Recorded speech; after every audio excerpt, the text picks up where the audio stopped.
Es un gusto recibirlos a todos y a todas esta tarde, noche, en el webinar que hemos programado para ustedes.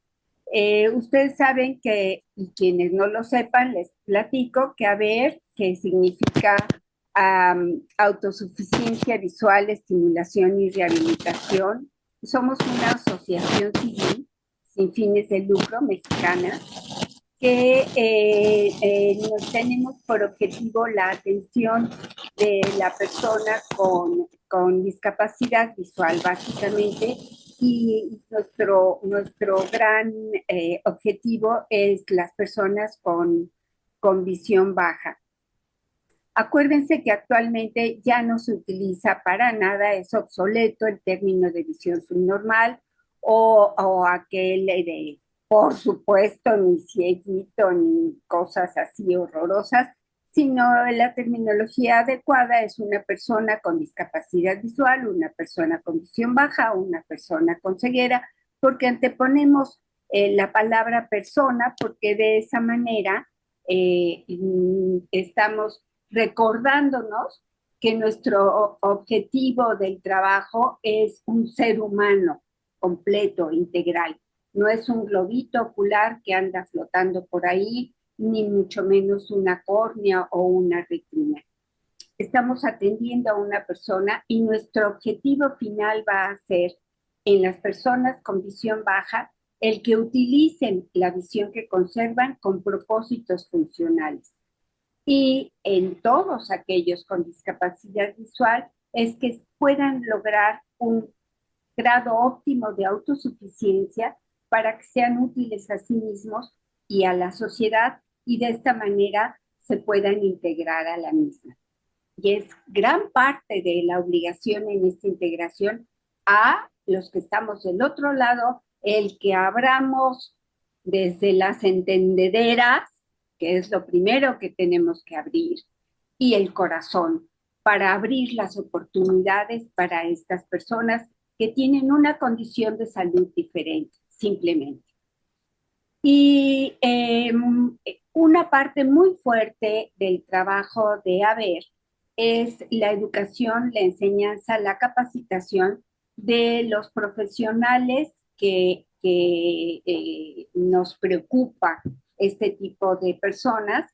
Y para ello tenemos webinars, tenemos cursos, tenemos el diplomado, en estimulación y rehabilitación visual, el cual es avalado por la UNAM, la Universidad Nacional Autónoma de México, y que hemos tenido la fortuna de tener, estamos cursando la séptima generación, y que hemos tenido la fortuna de tener entre nuestros alumnos a más de 100 profesionistas, entre ellos oftalmólogos, oftalmólogas, optometristas, rehabilitadores, licenciados en educación especial, terapeutas ocupacionales, terapeutas físicos, psicólogos, en fin, todas aquellas profesiones que podamos integrar un equipo multidisciplinario para la atención integral de estas condiciones de salud diferentes. Y dentro de nuestras exalumnas y muy querida es la doctora Gloria Cortés Sánchez, quien nos hace el favor de esta noche de platicarnos de este tema tan interesante y que la verdad no le hemos dado mucha importancia. La primera vez que empezamos a platicar de esto, yo le decía a Gloria, es que es raro un paciente con visión baja que tenga una visión útil en ambos ojos simultáneamente. Porque en ese entonces nos llegaban pacientes con una visión baja profunda, generalmente. Después nos empezaron a llegar pacientes con una visión baja severa y actualmente nos están refiriendo, afortunadamente, personas que tienen una visión baja muy moderada, puede ser, o incluso nos estamos dando cuenta que es tan importante el manejo de una visión diferente que le hemos empezado a llamar visión funcional, ¿sí? Es todo un tema que no es momento quizás ahorita de platicar de él, pero es comentarles el camino que nos ha llevado a estar buscando otras opciones y otras alternativas y tratar de eficientar cada vez más nuestros esfuerzos y de los pacientes, por supuesto, para que esta persona pueda utilizar sus potencialidades visuales en su máxima expresión. Entonces, Gloria, quien es cirujana oftalmóloga, egresada del Hospital Nuestra Señora de la Luz, aquí de la Ciudad de México, ella se ha especializado en córnea y cirugía refractiva. Y aleluya, piensa en los pacientes que tienen una visión diferente y trata de optimizar. Uh-huh. Entonces, Gloria que es egresada de nuestro diplomado, nos va a hacer favor de impartir su charla esta noche acerca de este tema tan interesante. ¿De verdad los pacientes con visión baja pueden tener binocularidad? ¿Qué es la binocularidad? Los oftalmólogos y otros especialistas en la salud visual nos ocupamos de la binocularidad o ni siquiera muchas veces sabemos ni cómo explorarla. Entonces, vamos a aprender mucho esta noche. Gloria, te damos una cordial bienvenida. Nos encanta que siempre estás con una gran disposición a colaborar con nosotros, con nuestro grupo, igual para las clases en el diplomado. Es precioso el ir viendo cómo algunos de los exalumnos van aportando y van dando clases y cuando tenemos el webinar de casos clínicos, colaboran también con sus casos y esto nos permite invitar a profesionales que no habían tenido acceso y el estar haciendo un reciclaje y un refrescamiento de quienes ya nos dedicamos a esto. Uh-huh. Siempre tenemos algo más que aprender y siempre tenemos que aprender de todos. Uh-huh. Entonces, con todo el gusto del mundo, los recibimos a todos ustedes esta noche y en especial a Gloria y te damos la palabra. Me callo en este momento. Bueno, muchísimas gracias, doctora. La verdad es que es usted un ejemplo a seguir para todos nosotros, ¿no? Entonces, la verdad es que es honroso que como su alumna ahora me permita el espacio para, pues, compartir un poquito de experiencia y de lo que hay a nivel de la literatura y de lo que vamos aprendiendo justo con nuestros pacientes que tienen alguna situación de baja visión y que tenemos que pensar y hacer esto de una manera holística, ¿no? No quedarnos solamente con un resultado quirúrgico, sino profundizar más en esta parte de la binocularidad. Pues sin más, voy a empezar a platicarles sobre este tema. La verdad es que salió como un área de oportunidad esta plática porque justo hay muy poca información al respecto. Vamos entrando entonces en materia, ¿no? ¿Qué es la binocularidad? Pues es la capacidad de coordinar y poder integrar la información que por cada ojo separado va a hacer esta fusión de la percepción única. Considerando que, bueno, la percepción visual, el sentido de la visión, es el que nos proporciona toda esta gama de estímulos sensoriales que vienen del exterior de nuestro cuerpo en alrededor del 75 al 80%. O sea, somos entes visuales, ¿no? Contamos con nuestros demás sentidos, pero seguimos siendo un mamífero totalmente visual, ¿no? Entonces, sin perder esa brújula, pues, ¿qué es lo que nos va a proporcionar la visión?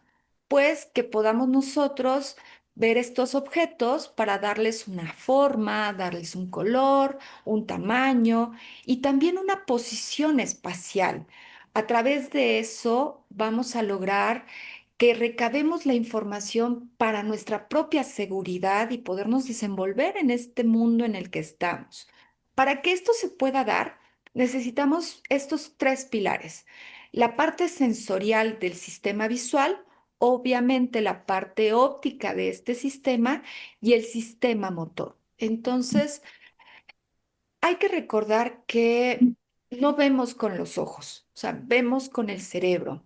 Y esta multisensorialidad que nos permite el cerebro nos va a dar esa fascinante habilidad, no solamente de darle un significado perceptual a lo que vemos, sino también cognitivo. La experiencia visual nos va a dar ese significado a las cosas, pero también una percepción sinestésica, porque no estamos en un ambiente inmóvil. Entonces, cuando nosotros hablamos de esa binocularidad, es porque el ser humano es el animal que ha logrado tener un desarrollo de manera tan exquisita gracias a la evolución de una posición frontal ocular. Mientras más frontal esté la alineación de los ojos o la ubicación anatómica de los globos oculares, pues es que vamos a desarrollar esa binocularidad porque vamos a lograr alinear dos imágenes simultáneamente en las fobias. A diferencia, por ejemplo, de animales que tienen lateralidad en esta posición ocular. La otra gran ventaja que tenemos los seres humanos es que esta movilidad ocular es voluntaria. Entonces, nos permite hacer un enfoque alineado para que lleguen estas imágenes a la fobia, a diferencia, por ejemplo, de lo que podemos pensar en animales que tienen movilidades individuales oculares, ¿no? Que sí les ayuda a tener una percepción campimétrica mucho más amplia, pero no esta posibilidad de fusionar las imágenes a nivel cerebral. La otra habilidad es la convergencia. Mientras más facilidad de convergencia nosotros tengamos, eso va a ayudar a que la alineación la podamos hacer mucho más proximal y a su vez simultáneamente poder hacer una dispersión de esa convergencia mientras más lejos queramos ver y la percepción retiniana. O sea, cada retina tiene que tener la habilidad de enfocar imágenes individuales, pero tienen que ser de buena calidad. Mientras esa imagen llegue coordinadamente con esa resolución exquisita a nivel de la retina, pues vamos a poder hacer que los fotorreceptores se estimulen adecuadamente para llevar la información por toda esta red neuronal de manera separada, hacer esta decusación parcial de estas fibras nerviosas para que llegue esa visual en una sola y podamos tener esa maravilla de darle esta profundidad a las cosas para poder tener cálculos tan exquisitos como esta parte de lo que se conoce como supervisión, ¿no? O sea, estos atletas de altísimo rendimiento en donde la habilidad visual que ellos tienen ahora ya está al otro lado de lo que nosotros estamos viendo de visión baja, ¿no? Sino esta parte de poder tener reacciones en milésimas de segundos, pero aparte con precisiones muy exquisitas. Hay que recordar que el ser humano tiene grados de fusión y todo va en medida de qué tan simultáneamente se van generando estas imágenes a nivel de la corteza. El primer grado de percepción va a ser una percepción simultánea que es básicamente la motora, en donde los dos globos oculares están alineados y están viendo de manera idónea al mismo tiempo la misma imagen. El segundo grado de fusión va a ser una fusión plana, pero eso ya se va a dar a nivel sensorial, en donde ya el estímulo alcanza a llegar al mismo tiempo y eso nos va a facultar a que logremos el tercer grado, que es la plenitud máxima, que propiamente sería la estereopsis y la fusión. Aquí me encanta mucho esta parte de lo representativo que puede llegar a ser una prueba tan coloquial como pueden ser los puntos de Word, porque no es suficiente nada más con que el paciente nos diga en esa prueba que ve los cuatro estímulos, sino lograr el famoso lustre, esa parte de que el paciente logre integrar los dos colores, el rojo y el verde, ahora para darle esa combinación hacia el tono en el estímulo inferior de un tono naranjoso, ¿no? Eso ya nos está hablando de que el paciente logra hacer esa integración plena. Aquí les estoy mostrando algunas de las anormalidades de la visión binocular que pueden ser muchísimas, ¿no? Desde las no estrábicas, las estrábicas, y todo esto nos va a ayudar a que en el ámbito de especialistas en salud visual, ya sea porque somos oftalmólogos, optometristas, podamos darle un cauce al paciente para intentar resolver la situación de esa pérdida de binocularidad, pero una parte fundamental es lograr que lo podamos rehabilitar siempre al paciente, ¿no? Eso es una parte fundamental que no debemos de perder el foco nunca. Ahora, ¿qué es propiamente el tema de un paciente de baja visión y el respecto de una binocularidad? Si uno es curioso y se pone a buscar la cantidad de bibliografía que existe actualmente, pues la verdad es que es muy poco lo que existe, ¿no? Porque habitualmente metemos en el cajón al paciente de visión baja como alguien que no puede lograr ese proceso de binocularidad. Y es algo más complejo. Tenemos que sacarnos del chip a todos los que vemos esta parte de salud visual en el que tenemos que saber si realmente el paciente tiene o no binocularidad. Esta fue una así como plática o de encuesta entre cuates que preguntando qué tanto estamos haciendo este análisis o buscando intencionadamente si el paciente normovisual o con visión baja lo estamos buscando de manera propositiva, haciendo pruebas en el consultorio y me di cuenta que, bueno, falta mucho, ¿no? Y esto es algo que es un área de oportunidad que tenemos que tener muy en cuenta. Muchos de los colegas a los que les hice esa encuesta, pues solamente en casos especiales o que propiamente lo soliciten porque están buscando algún tipo de certificado. Pero sí es algo que tenemos que empezar a romper el paradigma de que sí tenemos que buscar a estos pacientes. Entonces, algo que siempre les digo con este tipo de pláticas es que la joya de la corona que todo especialista en salud visual debemos de tirarle al premio mayor es eso, la estereopsis, la binocularidad. Ese es el punto más exquisito al que deberíamos todos de buscar en el paciente.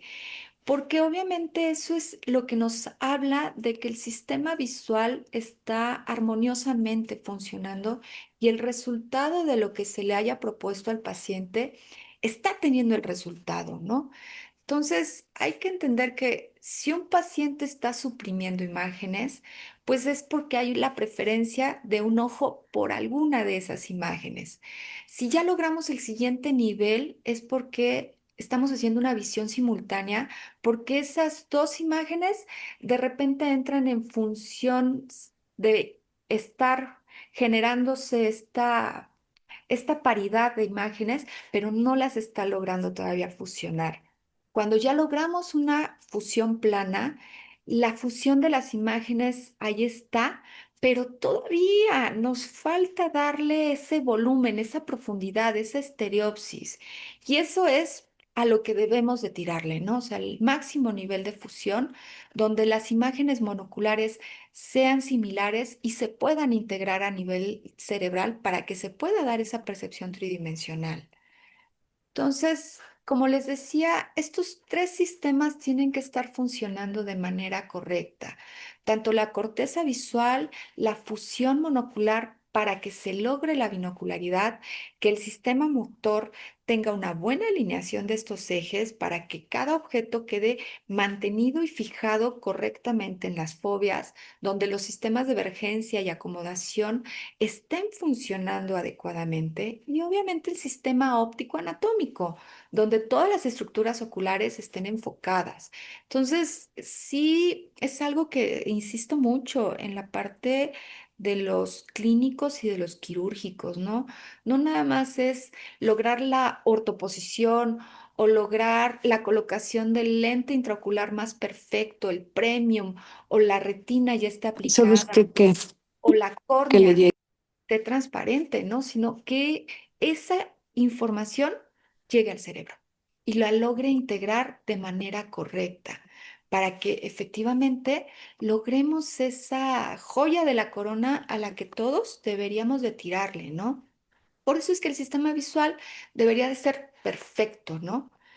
Y pues la función visual binocular, pues es una integración concatenada en donde entra la estereopsis, pero también esta parte de la simultaneidad, de esta suma inhibición de las funciones por separado monoculares y la función motora para que cada uno vea adecuadamente en la fobia, esté bien posicionado, y la fusión de los campos visuales. Entonces, cuando nos vamos metiendo en materia, resulta mucho más complejo que solamente lo bonito de lograr que el sistema esté funcionando correctamente, ¿no?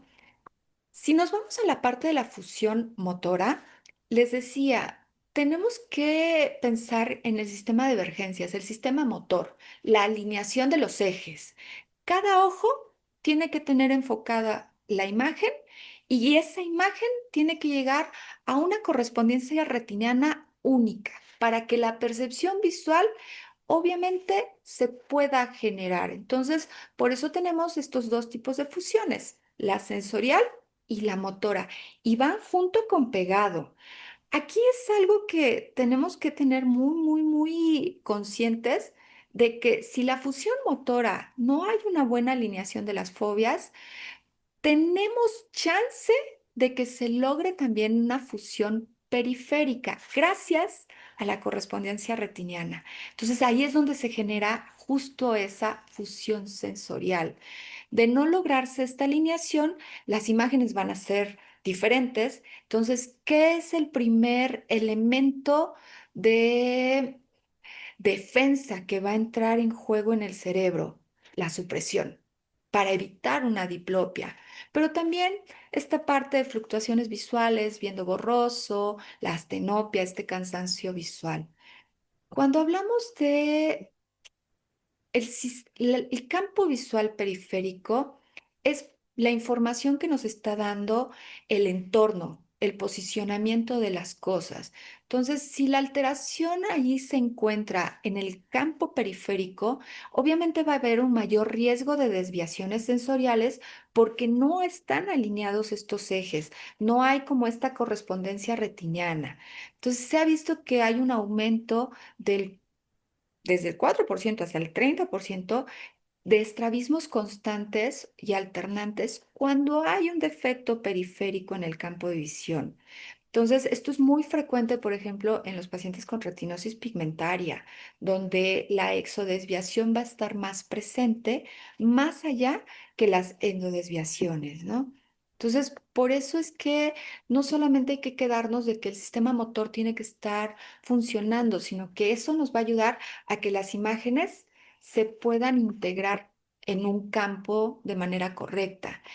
¿Qué pasa cuando los campos visuales centrales empiezan a tener problemas?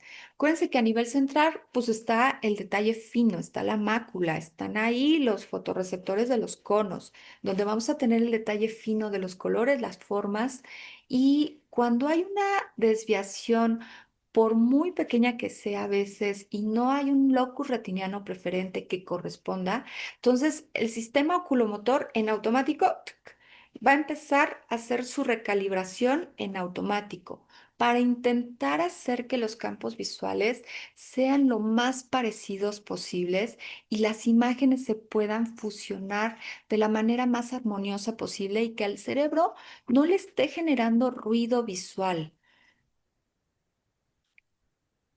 Cuando hablamos de estereopsis, es una facultad que siempre lo digo, es algo entrenable. La estereopsis en una persona que ya tiene esta habilidad es algo que podemos irlo entrenando.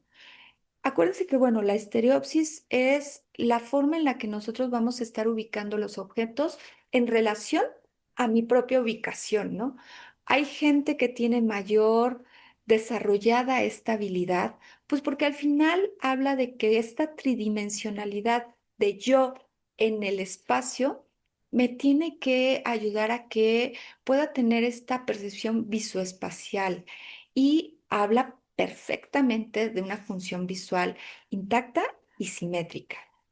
Cuando tenemos defectos en el campo visual, pues lo que vamos a encontrar es que no solamente tenemos que fijarnos en que la agudeza visual sea la más idónea, sino que todas las funciones visuales, tanto perceptivas en campo visual como en contraste y hasta la percepción de colores, tiene que tener esta exquisitez para que podamos lograr ese punto mágico que es la estereopsis. Entonces, cuando tenemos un defecto en el campo de visión central, y los defectos son asimétricos, sí podemos encontrar un grado de estereopsis, a lo mejor muy gruesa, porque la fusión del campo de visión periférico va a estar buscando esa alineación a través del locus retiniano preferente. Es algo que parece muy contradictorio, ahorita vamos a ahondar un poco más en eso, pero eso facilita que en la periferia es como entenderlo un poco como dos fotografías que están en un espejo y mientras los bordes de la fotografía empalmen y sean congruentes, para la parte central del campo de visión es fácil que los pueda coordinar y que los pueda alinear gracias al locus retiniano. Entonces, vamos a encontrar que esta fusión en estos locus retinianos correspondientes, vamos a ver que más de la mitad de los pacientes van a lograr un grado de estereopsis. Entonces, sí es importante que no lo descartemos, ¿no? Que aunque veamos estos casos de pacientes con atrofias a nivel de la mácula, muy, muy importantes, pero que existen estos locus retinianos preferentes, es posible lograr algún grado de estereopsis. ¿Por qué? Porque va a encontrar la forma, el campo visual central de intentar encontrar esa correspondencia retiniana. Entonces, son estudios que se han hecho gracias a microperimetrías, en donde se ha visto que se puede lograr entrenar esta habilidad. Entonces, no hay que descartarlo. Ahora, cuando hay un defecto de campo visual periférico, la fusión foveal va a estar conservada. Entonces, nos puede esto ayudar a que sea un poco más sencillo encontrar estos locus retinianos. Pero cuando los campos visuales binoculares hay una reducción importante campimétrica de menos de 30 grados, el problema ahí es que se pueden generar estrabismos. Es más frecuente que se generen estos estrabismos y al haber una desalineación motora, pues obviamente eso va a generar que la estereopsis se pueda perder de manera mucho más rápida. Entonces, esto no solamente puede pasar a nivel de pacientes con retinosis pigmentaria, sino también con pacientes con glaucoma. Entonces, sí hay que tener esto también mucho en el radar. ¿Por qué? Porque si aparte yo ya tengo una reducción campimétrica y aparte no tengo estereopsis, es donde empiezan todos estos problemas de orientación, de ambulación, y es cuando empiezan los accidentes. Entonces, es algo que no hay que perder el foco de atención con nuestros pacientes. Cuando hablamos de suma e inhibición binocular, Algo que es muy importante estar haciendo este hincapié es que tenemos los ojos. Y el cerebro lo que va a hacer es la sumatoria de estas imágenes que están llegando por separado. ¿Por qué? Porque lo que va a hacer el cerebro es siempre compararlas. Entonces, va a haber un aumento en el rendimiento binocular por esa comparación que hace el cerebro, porque el cerebro siempre va a buscar la fase más plena, más cómoda, más sencilla para el mismo cerebro. O sea, el cerebro es el órgano con mayor eficiencia energética. Entonces, no va a desgastar energía buscando hacer cosas complicadas. Siempre va a buscar el cerebro, buscar lo más sencillo. Entonces, va a hacer la comparación monocular, cuál es la imagen más bonita y se va a quedar con la mejor visión y eso es lo que hay que estar siempre trabajando, que no se generen inhibiciones. Cuando esta sensibilidad entre ambos ojos es semejante, pues bueno, ya estamos del otro lado. Pero cuando las entradas de esta visión son de manera simultánea, o sea, son binoculares, entonces le estamos dando chance al cerebro de que pueda escoger una doble oportunidad para escoger una imagen o escoger una.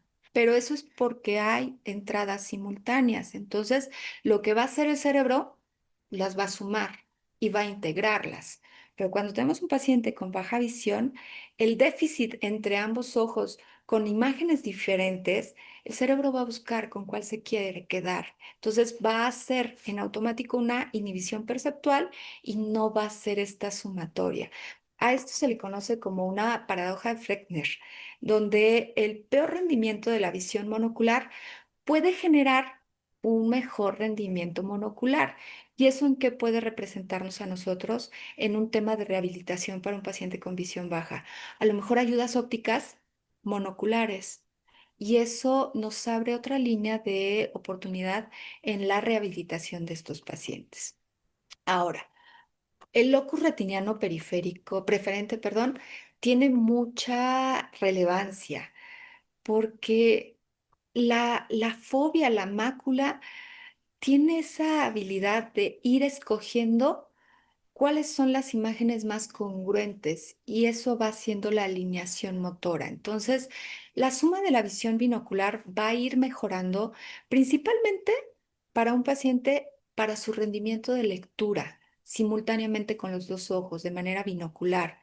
En cambio, cuando la correlación que existe en una inhibición, pues nos va a facilitar a que eso nos ayude a hacer una rehabilitación solamente monocular para no meter al paciente en competencia de tiene que rehabilitarse los dos ojos en lectura con los dos ojos abiertos. No, si el paciente ya, el cerebro escogió una imagen preferente monocular porque ya inhibió la otra, no hay que neciarle al paciente, ¿no? O sea, no hay que buscarle cambiarle esa organización cerebral que ya tiene y mejor lo dejamos en un proceso de rehabilitación monocular.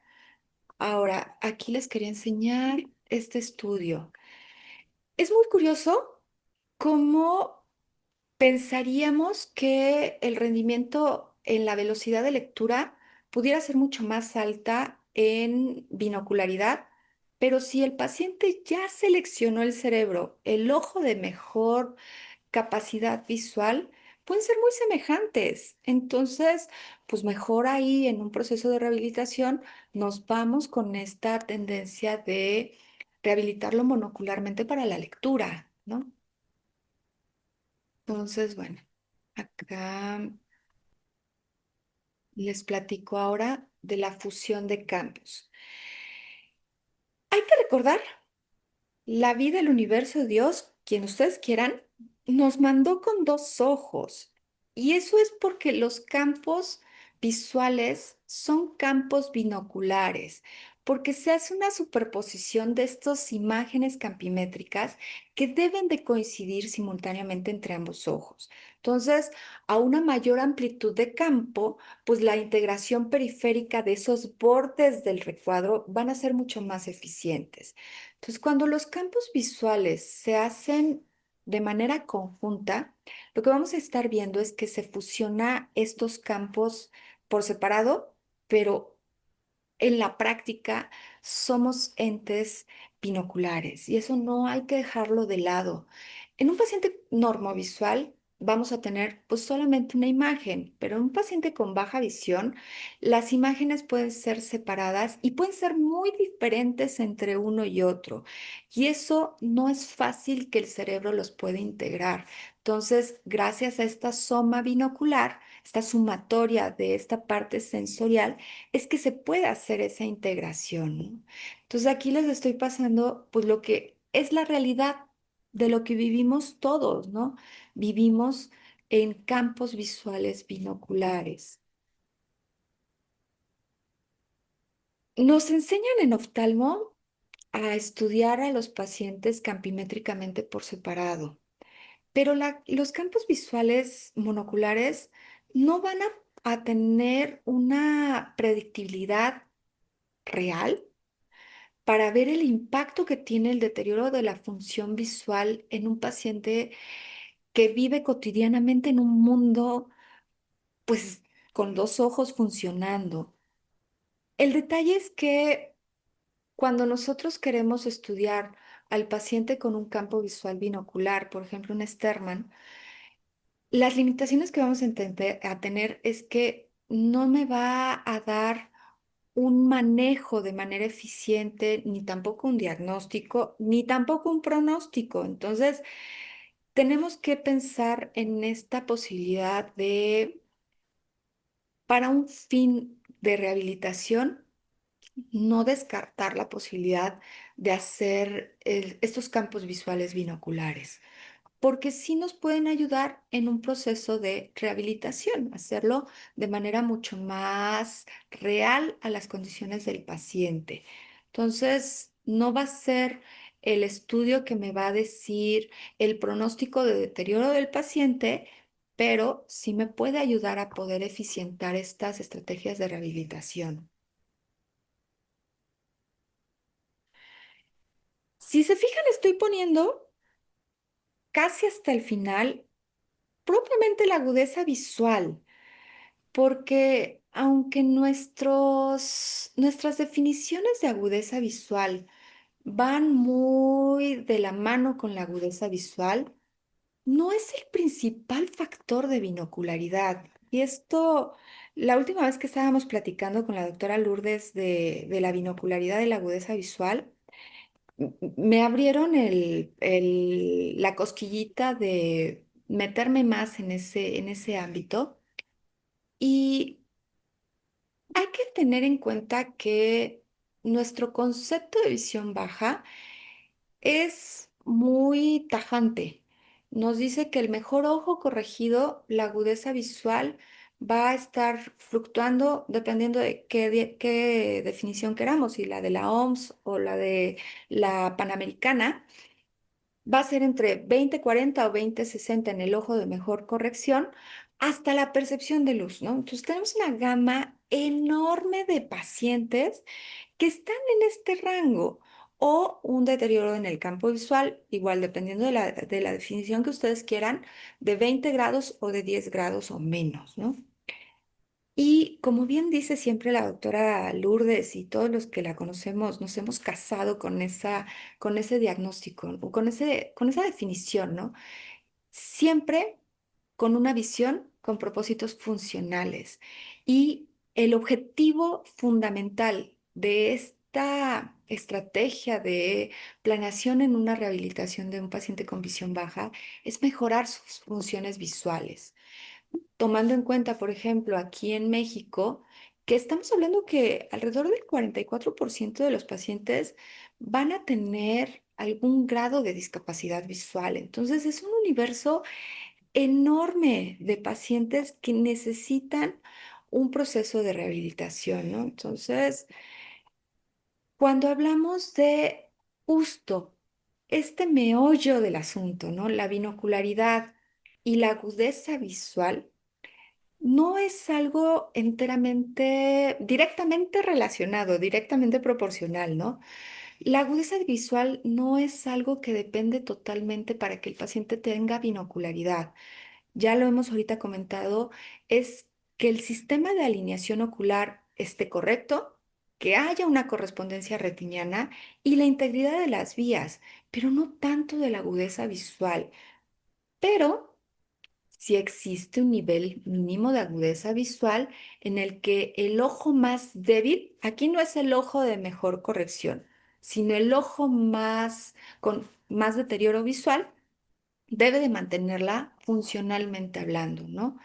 Y es 20-200, ¿no? O sea, es un universo enorme de pacientes, ¿no? Desde el 20-40, 20-60 hasta el 20-200. Creo que todos los que hemos tratado pacientes, que nos involucramos en esta área de salud visual, tenemos una gran cantidad de pacientes en este rango. Entonces, obviamente pacientes entre el 20-80 y 20-200, vamos a tener una fusión grosera, gruesa, pero sí la podemos lograr. Entonces, es un universo enorme de pacientes que es un área de oportunidad al que tenemos que resetearnos el cerebro todos los que nos dedicamos a salud visual, porque es una cantidad enorme de pacientes. Ya no se diga el paciente 20-60, pues sí va a tener algún grado de estereopsis básica, a lo mejor moderada, pero eso le va a facultar a que el paciente pueda manejar o se pueda subir una bicicleta. Ya no se diga una estereopsis fina, ¿no? O sea, eso sería ya esta parte de visión funcional, que son todos estos pacientes entre el 20-20 y el 20-40, que para los que buscamos esa perla del 20-20 refractivo por la técnica que uno quiere, pues bueno, quisiera uno siempre estar en ese rango, ¿no?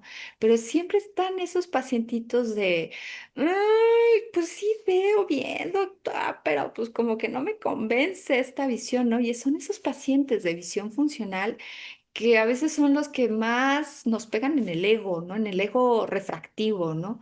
Pero de verdad, son una cantidad enorme de pacientes entre el 20-40 y el 20-200 al que no hay que cerrarnos la oportunidad de darles este proceso de rehabilitación binocular.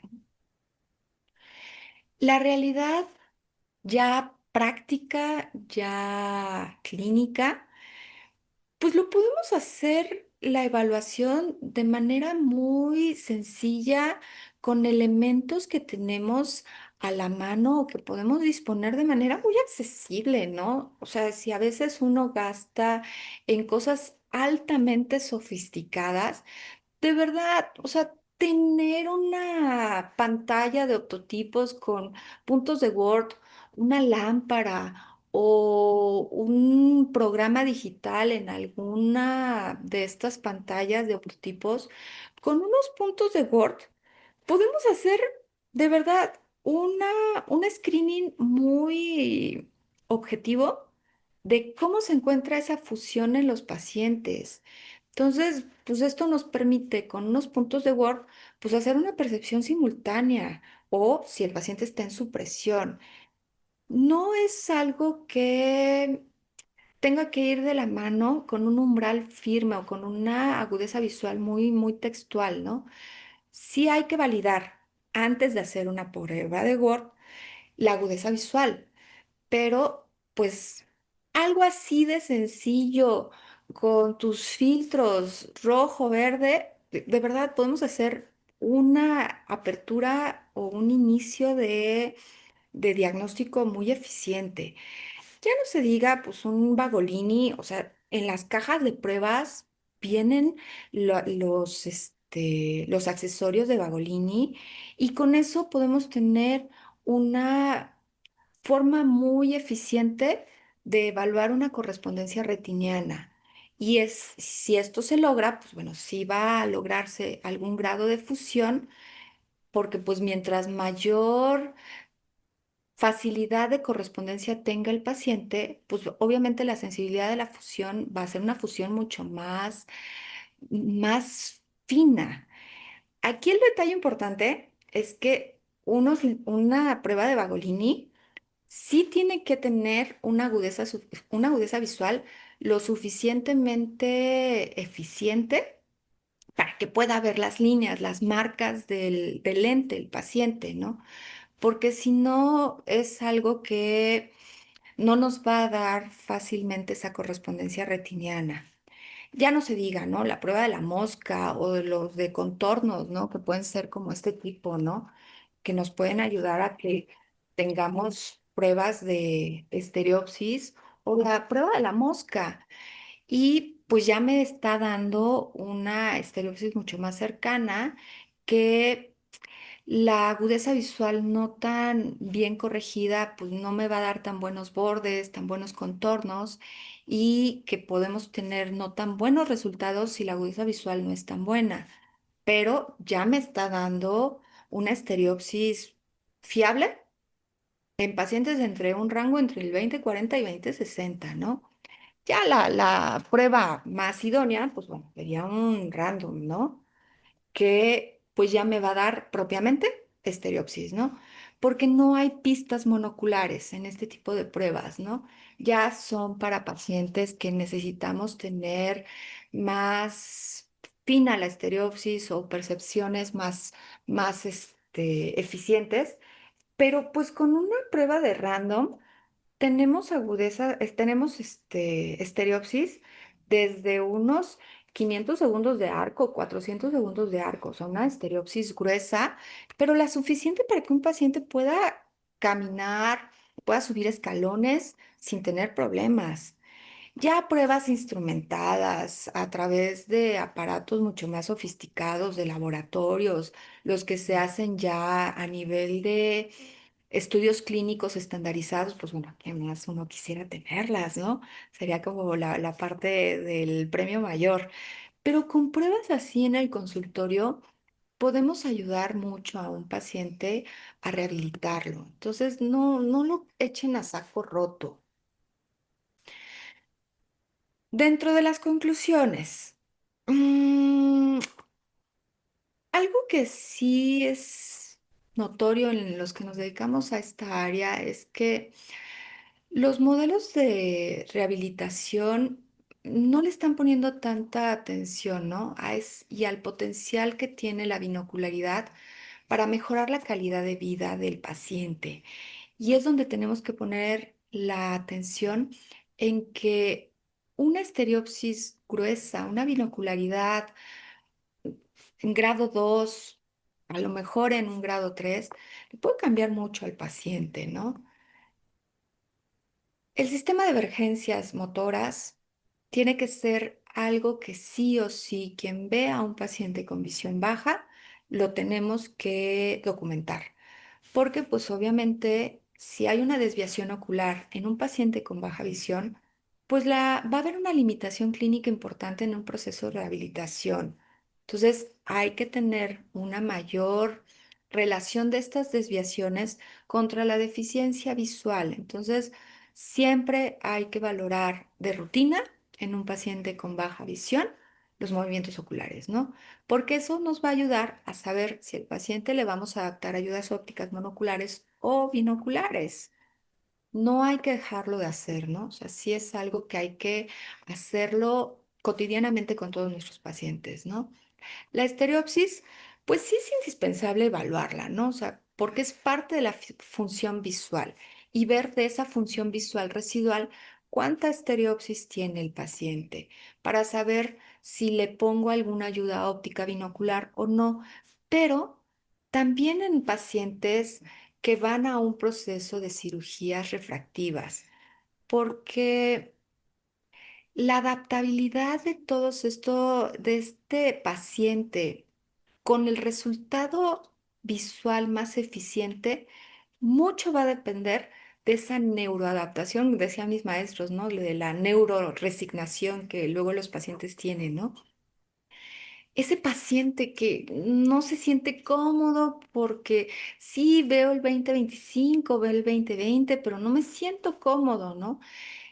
Seguramente es casi un hecho que ese paciente desde el antes de la cirugía no tenía tan buena binocularidad y no lo estudiamos. Entonces, Si quieren ahorrarse dolores de cabeza, problemas posquirúrgicos, yo sí les sugeriría que a todos sus pacientes que sometan a un protocolo de cirugía refractiva, la índole que ustedes quieran, ¿no?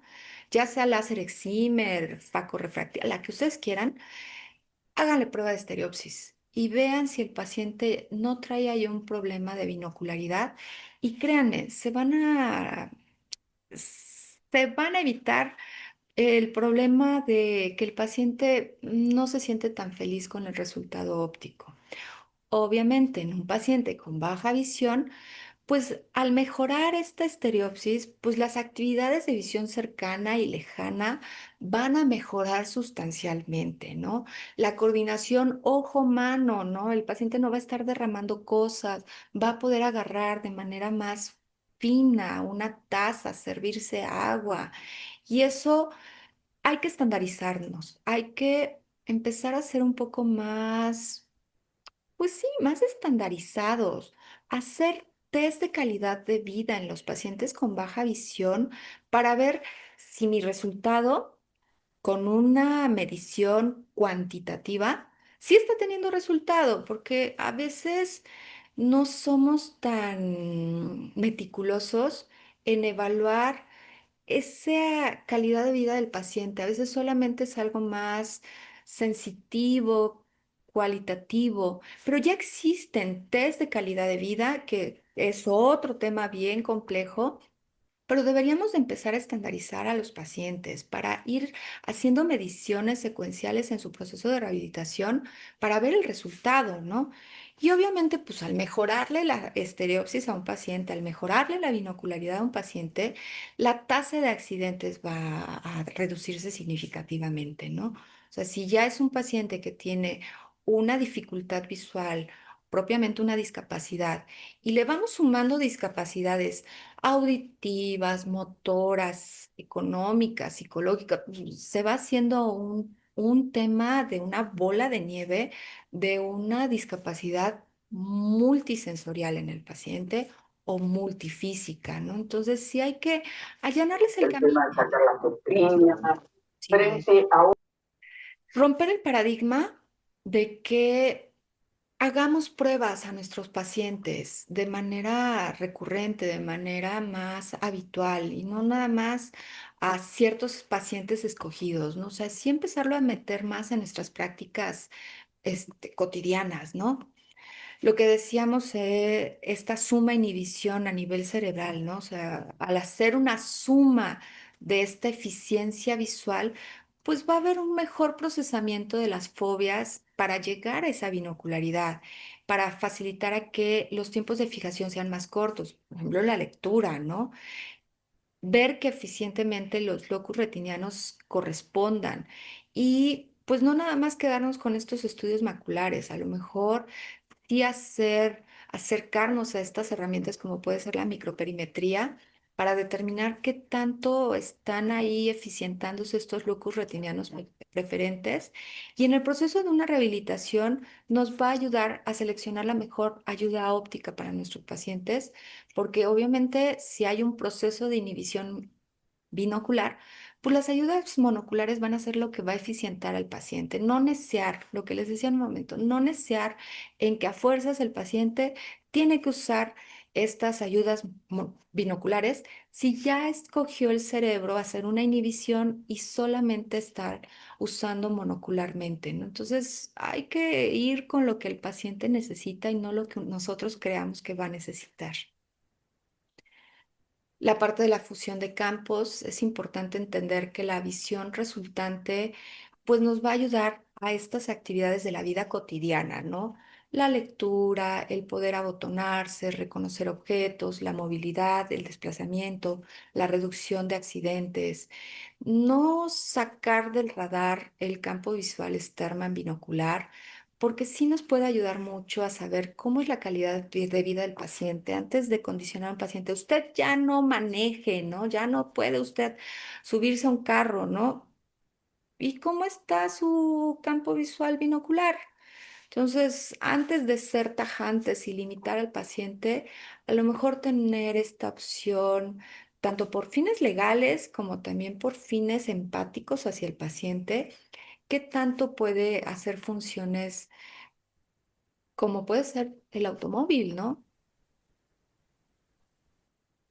Dejo al final lo de la agudeza visual porque sí, insisto, no es el parámetro más importante, pero la supresión cortical que se puede generar cuando hay una pérdida de la agudeza, pues obviamente va a limitar la estereopsis, ¿no? O sea, lo vemos en nuestros pacientes con ambliopía, ¿no? Entonces, hay que rehabilitar la ambliopía, pero también hay que ir de la mano con la parte de la estereopsis, ¿no? Principalmente, por ejemplo, estos pacientes de estrabismo, ¿no? No quedarnos con el orto, la ortoposición, el 20/20, ¿no? Ahora vamos por la parte de esa perla de la corona que sería la estereopsis, ¿no?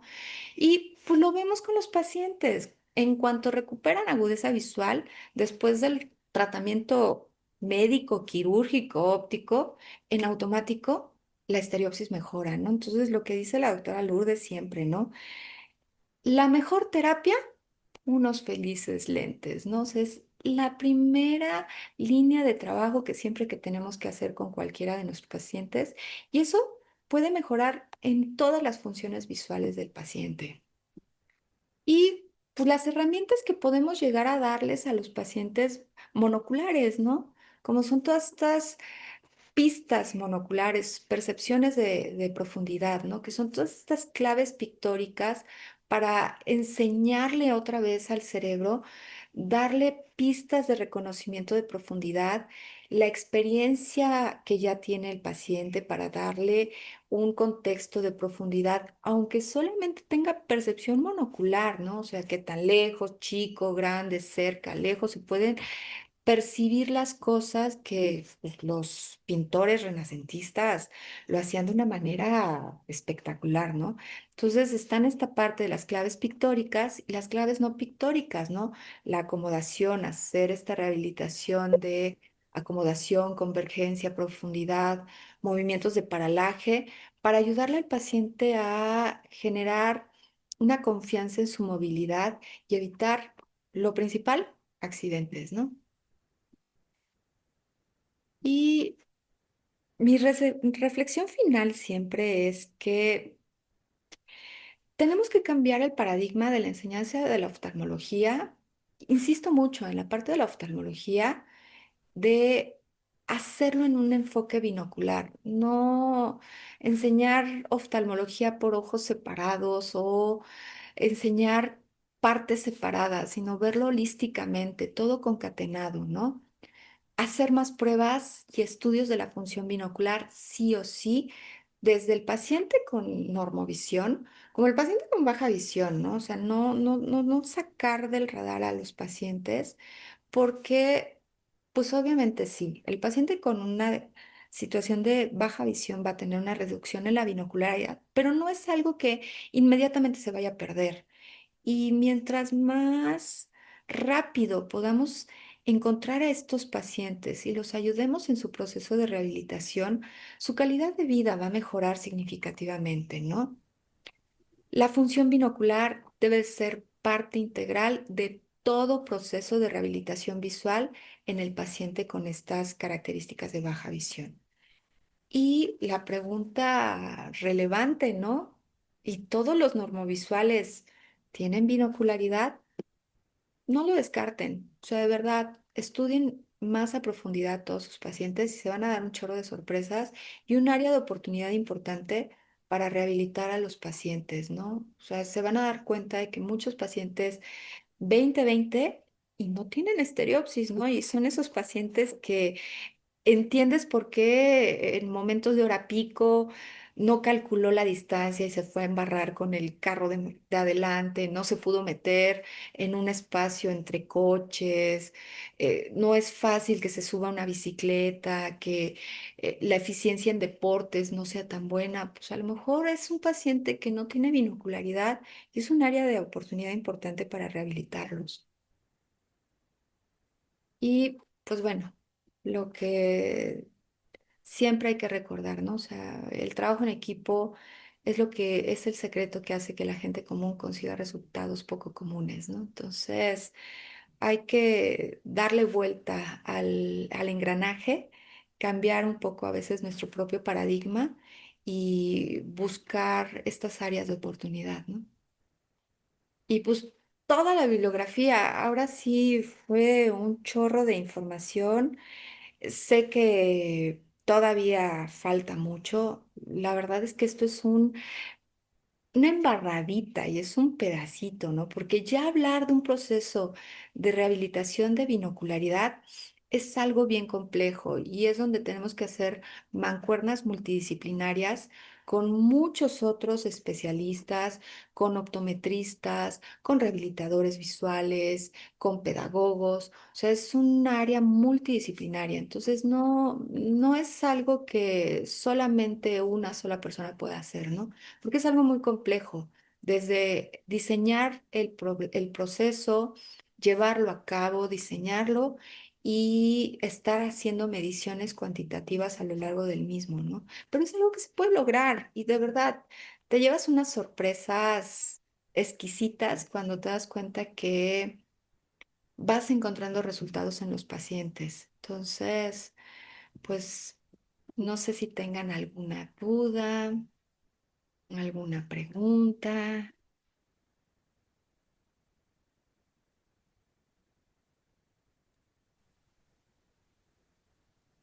Pues muchísimas gracias, Gloria. Sí hay varias preguntas ya en el chat.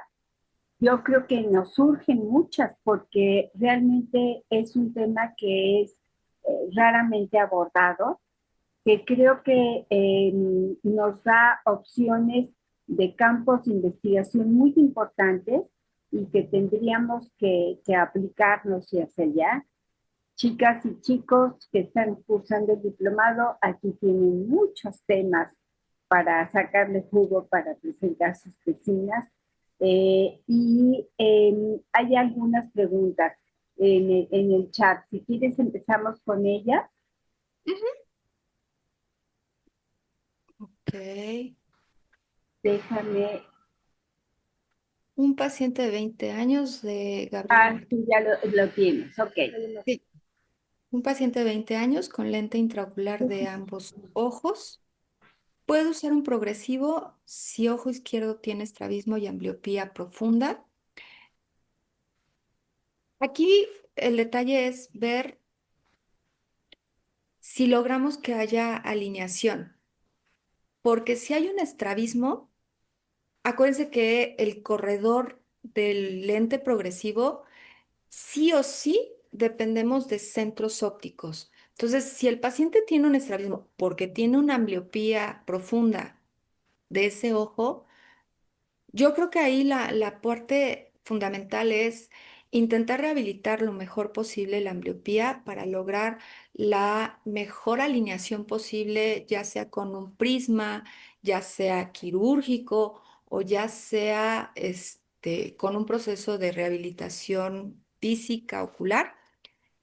Y yo lo que preferiría serían lentes por separado, o sea, monofocales, lejos, cerca o a distancia de trabajo que necesite el paciente, porque si no tengo, obviamente, una alineación adecuada, no le va a funcionar el progresivo, ¿no? Entonces, creo que mi primera línea sería pensar en un monofocal por separado, que seguramente, pues si tiene 20 años el paciente, pues es un chico a lo mejor ya en vida laboral o en vida de estudiante profesional. Entonces, a lo mejor yo pensaría en monofocales, poner prismas para intentar llevar a la mayor alineación posible las fobias y sobre eso pensar en un proceso de rehabilitación funcional para que logremos que esa ambliopía profunda la podamos llevar a una ambliopía moderada lo mejor posible, ¿no? A veces también hay que sacarnos del chip que, ay, no, ya pasó de los 7 años de edad y ya, ya no hay nada más que hacer, ¿no? O sea, de verdad. Hay pacientes que nos sorprenden enormemente con un manejo de terapia de ambliopía, 20, 25, 30 años, pero aquí algo fundamental es que una terapia de ambliopía debe de haber un compromiso enorme del paciente, porque en cuanto el paciente se aburra de hacer terapia de parche, de estar con su terapia, lo ganado, esa sinapsis que logramos, se va a deteriorar. Entonces, yo creo que yo me iría por esa idea. A lo mejor tampoco no tanto un bifocal, por la posibilidad de poner un prisma. Digo, no es algo que no se pueda hacer, pero yo preferiría a lo mejor monofocales, separados, lejos y distancias de trabajo que necesite el paciente. Ahí meter el prisma y sobre eso empezar el proceso de rehabilitación, ¿no? Y como acotación, en nuestros pacientes de visión baja, acuérdense que revisamos todo, entre ello agudeza visual, toda la alineación, todo esto, y campo visual, porque en un paciente que tiene problemas campimétricos es verdaderamente nefasto el prescribir bifocales o multifocales. Si tengo un campo central y lo parto en tres, pues no le estoy haciendo demasiado favor al paciente. Si le estás restringiendo más campimétricamente, ¿no? Entonces, a veces es menos es más. O sea, a veces es pensar más sencillo las cosas, ¿eh? Pensar en no complicarte ni complicárselo tanto al paciente, ¿no? De verdad, a veces esa filosofía de menos es más logra mucho, ¿no? Porque obviamente si te pones un poquito más a rascarle, pues es un paciente que seguramente si lo operaron muy chico, pues a lo mejor le pusieron un lente intraocular en una etapa todavía pediátrica, entonces seguramente está subcorregido, seguramente hay fibrosis en la cápsula, seguramente hay un desplazamiento, seguramente tiene aberraciones de alto orden, entonces... Menos es más, de veras, no se metan en complicaciones, ¿no? O sea, de verdad, a veces pensar fácil, pensar sencillo, puede resolver mucho más cosas, ¿no? De acuerdo. Hay un comentario que los registros de los sistemas de salud visual siguen con el término de visión subnormal. Sí, pero ahí va nuestra injerencia incluso a nivel de sociedades, ¿sí? De Sociedad Panamericana de Visión Baja, de el Centro Mexicano para Visión Funcional y Rehabilitación, Bifurne, aquí en la Ciudad de México. Ahí como asociaciones es donde tenemos que poner nuestra colaboración para ir mejorando y actualizando todos estos registros. La siguiente pregunta, si gustas, Gloria, y vamos a ver cómo andamos de Lo tiempo de para ver Carlos qué tantas Hernández. vamos. Carlos Hernández Quesada, ¿convendría más un bifocal que progresivo por el campo que es más amplio? Sí, sin duda, ¿no? O sea, depende de esta parte de la conveniencia campimétrica que tenga el paciente. Hay pacientes sorprendentes, o sea, la verdad es que hay pacientes que se adaptan a todo, o sea, son todo terreno, ¿no? Entonces, de verdad te sorprende, ¿no? Pero si le puedes hacer la vida más sencilla, la verdad es que yo ya soy un poquito más de esa tendencia de no complicarle ni complicarme la existencia, ¿no? Entonces, pero es válido, o sea, es válido, ¿no? Ahora, ante un paciente con escotoma central unilateral, ¿qué parámetros considerar para predecir si lograra un grado de fusión funcional? Pues medirla. O sea, ahí la única manera pues es hacer las pruebas, ¿no? O sea, yo creo que obviamente si el paciente tiene un escotoma central, va a tener un locus retiniano preferente, entonces seguramente el paciente ya, si tiene mucho tiempo ya instaurado ese escotoma, ver de qué índole es, ¿no? O sea, si es a nivel macular, a nivel foveal o si es a nivel cerebral, ¿no? Entonces, tuvo un EBC y tiene ahí algún deterioro centrocecal, alguna situación así neurológica. Entonces, a lo mejor lo que ahí convendría es, yo preferiría a lo mejor hacer pruebas de fusión, o sea, desde pruebas de Word, si logra fusionar y no ha llegado a la supresión el paciente por esta sumatoria inhibición de preferencia cerebral, o sea, si el paciente fusiona, ya está del otro lado.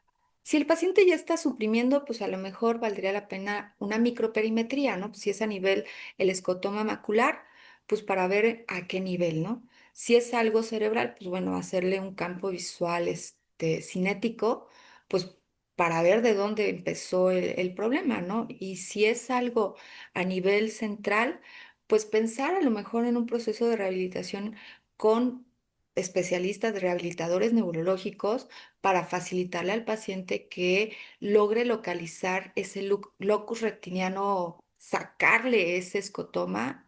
La verdad es que a mí me funciona mucho hacer eso, ya si lo tengo muy ubicado el escotoma, hacerle un Amsler para ver qué tan en el centro está, qué tan desplazado y desplazárselo con un prisma, o sea, sacárselo lo más posible del centro para que logremos encontrar ese locus retiniano preferente y sobre eso trabajarlo, ¿no? Para que el paciente pueda empezar a tener una coordinación motora eficiente para actividades que habitualmente cuando hay un escotoma central, lo que quiere el paciente es buscar lectura.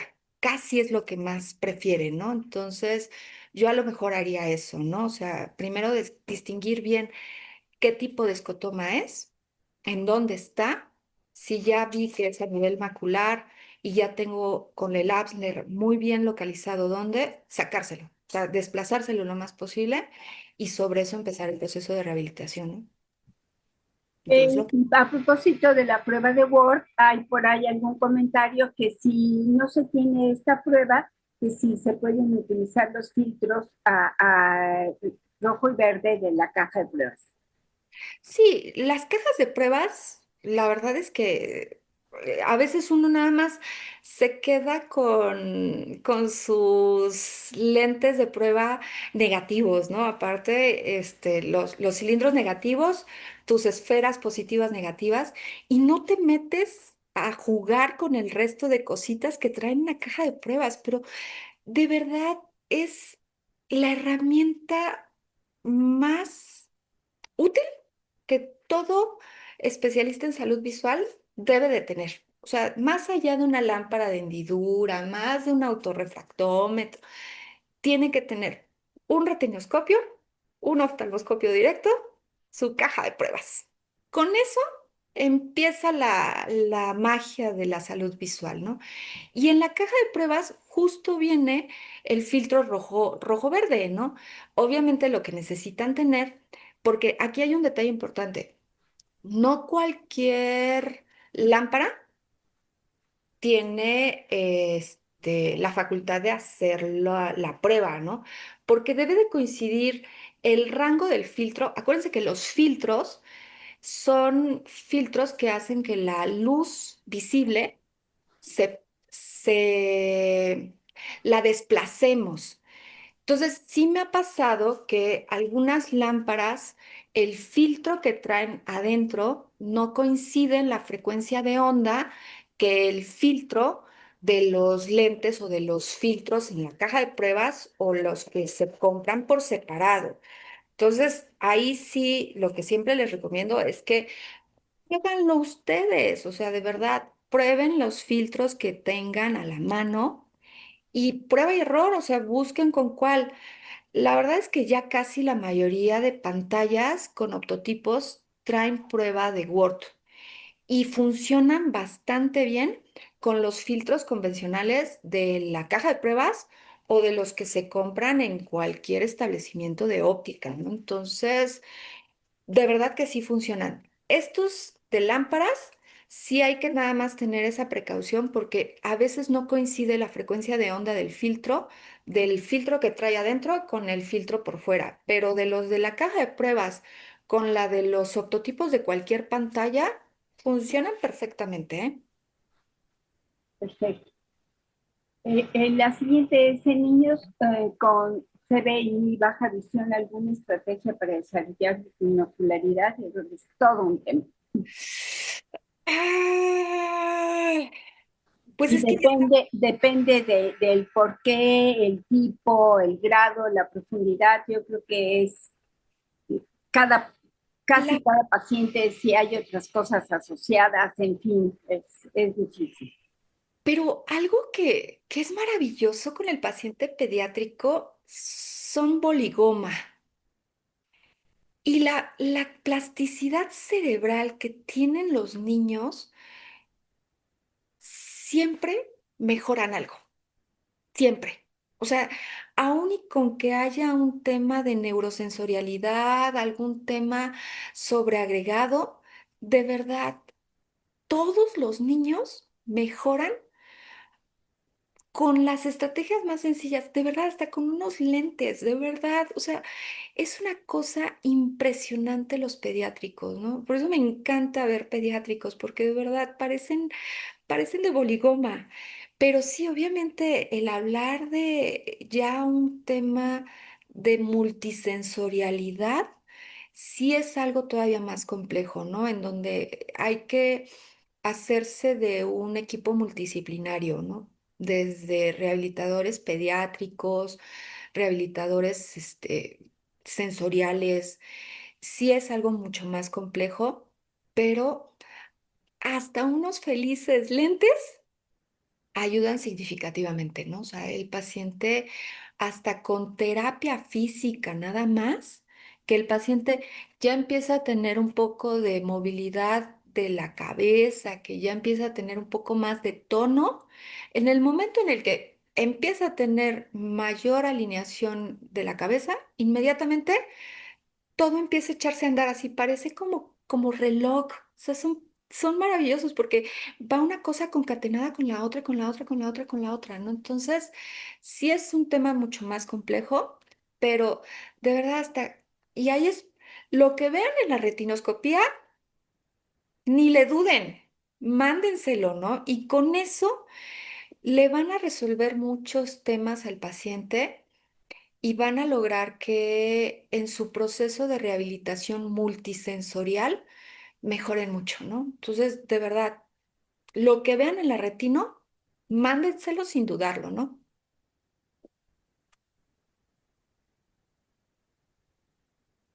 ¿Qué más? A ver. Creo que esas eran las preguntas que había. Un último comentario para cerrar, Gloria. ¿Con qué nos quedamos? Vemos pacientes. Eso no hay que quitarlo del renglón, ¿no? O sea, vemos pacientes, pacientes con necesidades.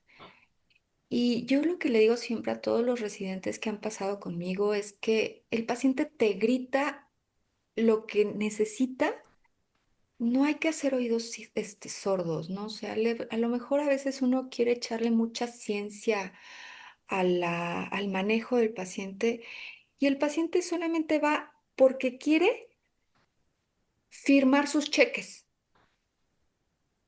Pues ayudémosle a hacer eso de manera lo más eficiente posible, ¿no?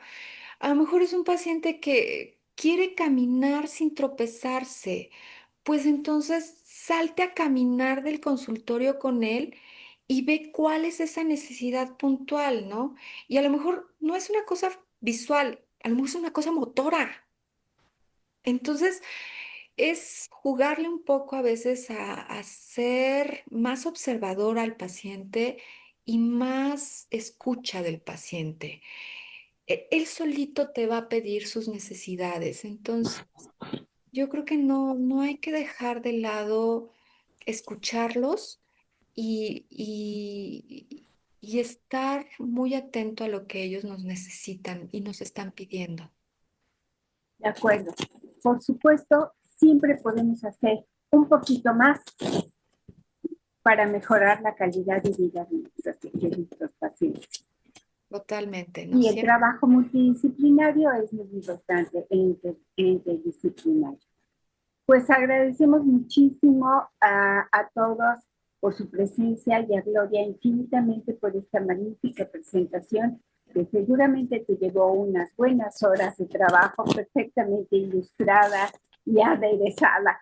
Muchísimas gracias por todo. Claro, sí me uno a todos esos aplausos que te ponen.